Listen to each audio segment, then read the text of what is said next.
Let's go from seed all the way to scorching hot harvest. But how?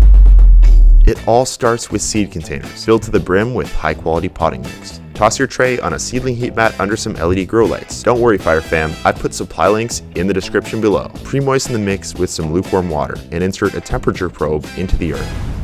Superhots germinate best at consistent warmth between 80 to 85 degrees Fahrenheit. And yes, this is a reptile thermometer. Dual purpose. Grab your Superhot seeds, whether ordered or saved from fresh pods, and create a divot in the center of each container.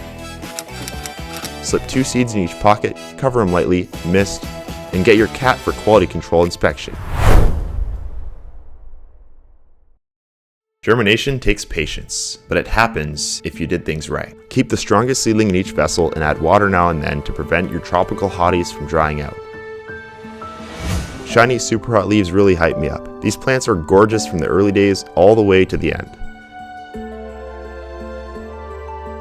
Check the specs on your grow light for proper distance. I usually do around a foot from the top for mine, but it varies by model. Once it starts warming up outside, you can start hardening off your seedlings. Put them in a spot with filtered light for a couple hours a day and bring them back inside. Each day you can leave them out a little longer, and after about a week they should be well acclimated to the great outdoors. I usually don't top my peppers, as I find it just delays fruiting and isn't necessary. Broke the top off this little sucker by accident though.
Water sucks.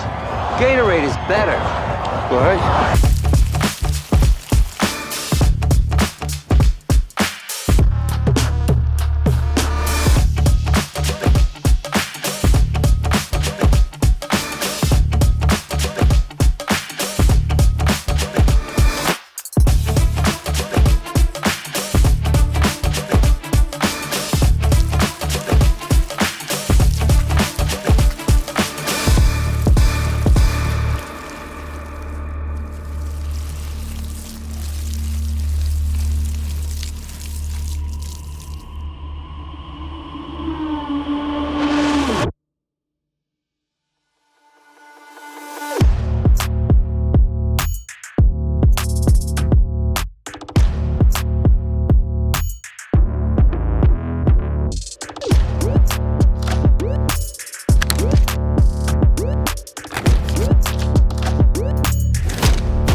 Every week, I fertilize my Superhots with water-soluble bloom booster. It's high in phosphorus, which stimulates flower and fruit development. This is my secret weapon for loads of pods on every plant. Pests are usually a non-issue for me, but aphids are a possibility. My solution to this would be to spray on a soapy water mix a few times a day. I've had problems with squirrels eating my tomatoes, but the furry critters know what's good for them and leave the Superhots alone. That's basically it. Water and fertilize weekly, don't let the potting mix dry out, and let the plants do their thing. I'm always amazed at how empty the plants look one moment, and then bam, loaded down with fruit. Let's see what we got for 2025.